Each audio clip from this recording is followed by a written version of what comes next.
5. My family shouldn't have had to put up with me. They're good people, solid, happy. Sometimes when I'm with them, I think I'm on television. We live in an apartment, a much better one than the Manhattan one, but still not good enough, not something to be proud of, in Brooklyn. Brooklyn is a big flat blob with its own ugly shape across from Manhattan. It looks like Jabba the Hutt counting his money. Its bridges connect to Manhattan and it's split up by canals and creeks. Filthy green streaks of water that remind you that it used to be a swamp.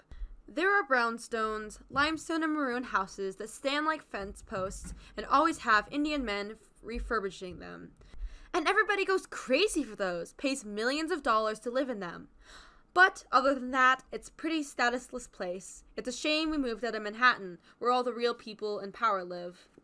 The walk from Dr. Minerva's office to our apartment is a short one, but loaded with mocking stores, food stores. The absolute worst part of being depressed is the food. The person's relationship with food is one of the most important relationships. I don't think your relationship with your parents is that important. Some people never knew their parents. I don't think your relationships with your friends are important. But your relationship with air, that's key. You can't break up with air. You're kind of stuck together. Only slightly less crucial is water and then food. You can't be dropping food to hang with someone else. You need to strike up an agreement with it. I never liked eating these traditional American things. Pork chops, steak, rack of lamb. I still don't. Never mind vegetables. I used to like the foods that come in abstract shapes. Chicken nuggets, fruit roll-ups, hot dogs. I like junk food. I could have demolished a bag of cheese doodles. I'd have doodle cheese so far infused into my fingertips, I'd be tasting it on myself for a day. And so I had a good thing going with food. I thought about it the way everybody else did. When you're hungry, you have some. Then last fall happened and I stopped eating. Now I get mocked by these groceries, pizza places, ice cream stores, delis, Chinese places, bakeries, sushi joints, McDonald's. They sit out in the street, pushing what I can't enjoy. My stomach shrank or something. It doesn't take in much, and if I force in a certain amount, it rejects everything. Sends me to the bathroom to vomit in the dark. It's like a gnawing, the tug of a rope wrapped around the end of my esophagus. There's a man down there, and he wants food, but the only way he knows to ask for it is to tug on the rope. And when he does, he closes up the entrance so I can't put anything in. If he would just relax, let the rope go, I'd be able to give him all the food he wanted. But he's down there, making me dizzy and tired, giving me extra tugs as I pass restaurants that smell like fat and grease. When I do eat, it's one of two experiences, a battle or a slaughter. When I'm bad, when the cycling is going on in my brain, it's a battle. Every bite hurts, my stomach wants no part of it, everything is forced. The food wants to stay on the plate, and once it's inside me, it wants to get back on the plate. People give me strange looks. What's wrong, Craig? Why aren't you eating? But then there are moments when it comes together. The shift hasn't happened yet. Maybe it never will, but sometimes, just enough times to give me hope, my brain jars back into where it's supposed to be. When I feel one of these, I call them fake shifts, I should always eat. Although I don't, I sometimes stubbornly, foolishly try to hold the feeling and get things done while my mind can operate, and neglect to eat. And then I'm back where I started. But oh, when I slip back into being okay when I'm around food, watch out. It's all going in. Eggs and hamburgers and fries and ice cream and marmalade and Fruity Pebbles and cookies and broccoli, even, and noodles and sauce. Screw you. I'm gonna eat all of you. I'm Craig Gilner, and I will make myself strong from you. I don't know when my body chemistry is going to line up to let me eat again. So you are all getting in me right now. And that feels so good. I eat it all, and the man is away from his rope. He's busy down there eating everything that falls inside, running around like a chicken with its head cut off, the head on the floor, munching food on its own. All my cells take the food in, and they love it, and they love my brain for it, and I smile, and I am full. I am full and functional, and I can do anything. And once I eat, this is the amazing part, once I eat, I sleep. I sleep like I should, like a hunter who's just brought home a kill. But then I wake up, and the man is back. My stomach is tight, and I don't know what it was that got me to have a slaughter eating experience. It's not pot, it's not girls, it's not my family. I started to think it must just be chemistry, in which case we're looking for the shift and we haven't found it yet. 6. Night is here, except for the thin gray at the edge of the sky, and the trees are thick with rain, and the drizzle is pissing on me as I come up to my house. No sunsets in spring. I lean in and ring the buzzer, a streaked bronze from years of use, the most used buzzer in the building. Craig? Hi, Mom. Bzzzt. It growls deeply, amplified by the lobby. Lobby. Mailroom more like, just a compartment for mailboxes. I throw open one door and then the other. It's warm in the house, and it smells like cooked starch. The dogs greet me. Hi, Rudy. Hi, Jordan. They're little dogs. My sister named them. She's 9. Rudy is a mutt. My father says he's a cross between a Chihuahua and a German Shepherd, which must have been some wild dog sex. I hope the German Shepherd was the guy. Otherwise, the German Shepherd girl probably wasn't too satisfied. Rudy has a pronounced underbite. He looks like 2 dogs, where one is eating the other head from below. But when I take him for a walk, girls love him and talk to me. They then realize that I'm young and or messed up, and they move on. Jordan, a Tibetan Spaniel, looks like a small brown lion.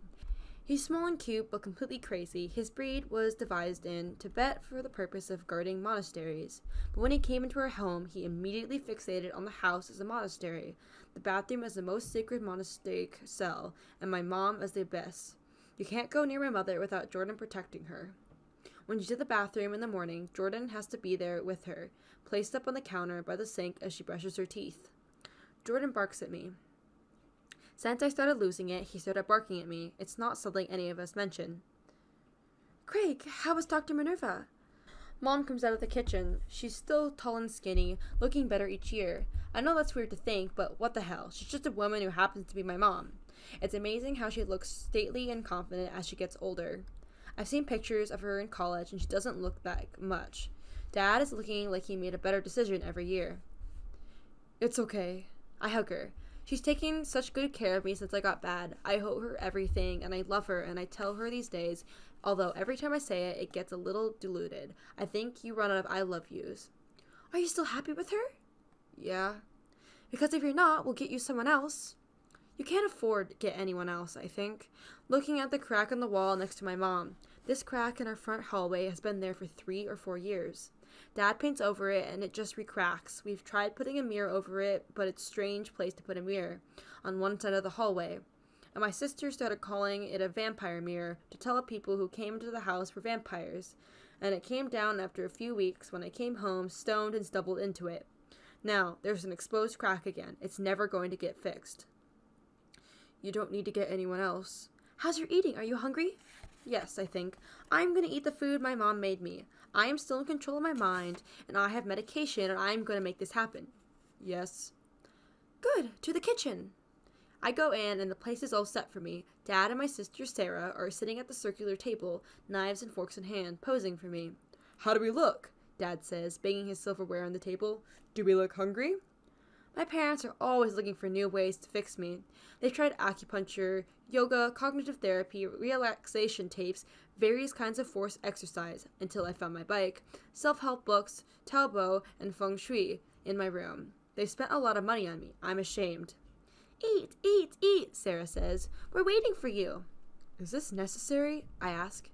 We're just making things more homey for you. Mom brings a baking pan over to the table. It smells hot and juicy. Inside the pan are big orange things cut in half. We have squash. She turns back to the stove. Rice and chicken. She brings over a pot of white rice with vegetable bits sprinkled over it and a plate of chicken patties. I go for them, a star-shaped one, a dinosaur-shaped one. Sarah grabs the dinosaur-shaped one at the same time. The dinosaurs are mine! Okay. I let her. She kicks me under the table. How are you feeling? She whispers. Not good. She nods. Sarah knows what this means. It means she'll see me on the couch tonight, tossing and turning and sweating as Mom brings me warm milk. It means she'll see me watching TV, but not really watching, just staring and not laughing as I don't do my homework. It means she'll see me sinking and failing. She reacts well to this. She does more schoolwork and has more fun. She doesn't want to end up like me. At least I'm giving someone an example not to follow. I'm sorry, they're trying to do a big thing for you. I can tell. So, Craig, how was school today? Dad asks. He forks into the squash and looks at me through his glasses. He's short and wears glasses, but like he says, at least he has hair. Thick, dark stuff he has passed on to me. He tells me I'm blessed. The genes are good on both sides. And if I think I'm depressed now, imagine if I knew I was going to lose my hair like everyone else. Ha! All right, I say. What did you do? Sit in class and followed instructions. We clink at our food. I take my first bite, a carefully constructed forkful of chicken, rice, and squash. I mash it into my mouth. I will eat this. I chew it and feel that it tastes good, and I rear my tongue back and send it down. I hold it. All right, it's in there. What did you do in, American history? That one wasn't so good. The teacher called on me, and I couldn't talk. Oh, Craig, Mom is like. I start constructing another bite. What do you mean you couldn't talk? Dad asks. I knew the answer, but You trailed off? Mom says. I nod as I take in the next bite. Craig, you can't keep doing that. Honey, Mom tells him. When you know the answer to something, you have to speak up for yourself. How could that not be clear? Dad takes in a heaping forkful of squash and chews it like a furnace. Don't jump on him, Mom says. I'm not. I'm being friendly. Dad smiles. Craig, you were blessed with a good mind. You have to have confidence in it and talk when people call on you. Like you used to do, back when they had to tell you to stop talking. It's different now. Third bite. We know. Your mother and I know that we're doing everything we can to help you, right? He looks across the table. Yes. Me too, Sarah says. I'm doing everything I can do. That's right. Mom reaches across to ruffle her hair. You're doing great.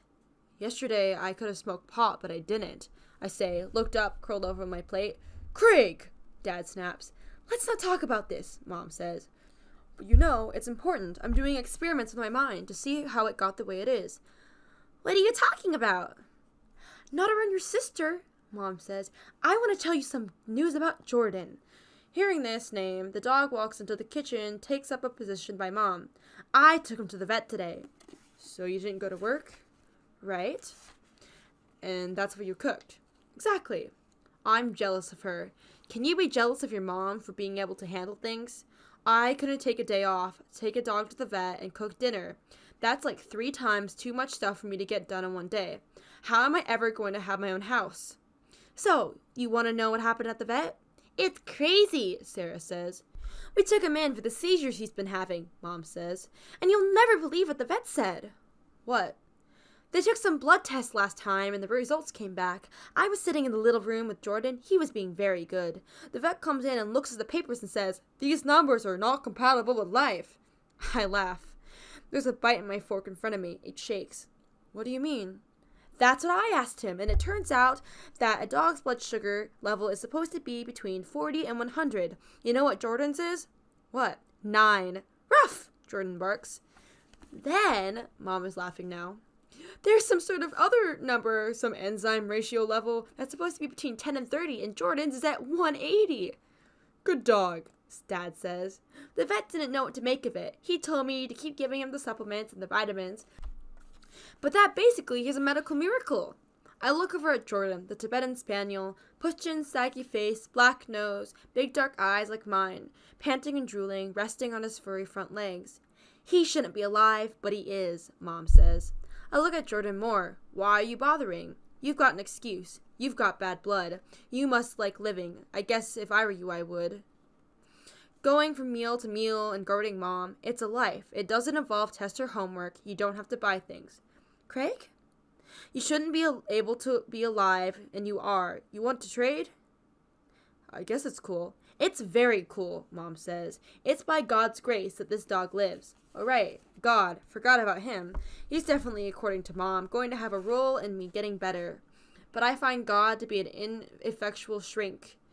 He adopts the do-nothing method of therapy. You tell him your problems and he, does nothing. I'm done, Sarah says. She picks up her plate and trots out of the room, calling to Jordan. He follows. I can't eat any more either, I say. I've managed 5 bites. My stomach is churning and closing fast. It's all inoffensive food. I shouldn't have any problems with it. I should be able to eat 3 plates of it. I'm a growing boy. I shouldn't have trouble sleeping. I should be playing sports. I should be making out with girls. I should be finding what I love about this world. I should be freaking eating and sleeping and drinking and studying and watching TV and being normal. Try a little more, Craig, Mom says. No pressure, but you should eat. That's right, I'm going to eat. I slice up the top of the squash in streets and avenues, a big chunk, and put it in my fork and get it in my mouth. I'm going to eat you. I chew it, soft and yielding, easily molded into a shape that fits down my throat. It tastes sweet. Now hold it. It's in my stomach. I'm sweating. The sweating gets worse around my parents. My stomach has it. My stomach is full of 6 bites of this meal. I can take 6 bites. I won't lose it. I won't lose this meal that my mom has made. If the dog can live, I can eat. I hold it. I make a fist. I tense my muscles. Are you okay? 1 second, I say. I lose. My stomach hitches as I leave the table. What were you trying to do, soldier? I was trying to eat, sir. And what happened? I got caught thinking of some crap, sir. What kind of crap? How I want to live less than my parents' dog. Are you still concentrated on the enemy, soldier? I don't think so. Do you know what the enemy is? I think it's me. That's right. I have to concentrate on myself. Yes, but not right now because you're going to the bathroom to throw up. It's a tough fight when you're throwing up. I stumble into the bathroom, turn off the light, close the door. The horrible thing is that I like this part, because when it's over, I know it'll be warm. I'll have the warmth of me and my body, having just been through a trauma. I bear down on the toilet in the dark. I know just where to go, and my stomach hitches again, and it slams up at me. I open up and groan. It comes out, and I hear my mother outside sniffling and my dad muttering, probably holding her. I grip the handle and flush a few times, altering, filling the toilet and flushing it. When I'm done, I'll go to sleep, and I won't do any homework, and I'm not up to it tonight. And I think as I'm down there, the shift is coming. The shift has to be coming, because if you keep living like this, you'll die.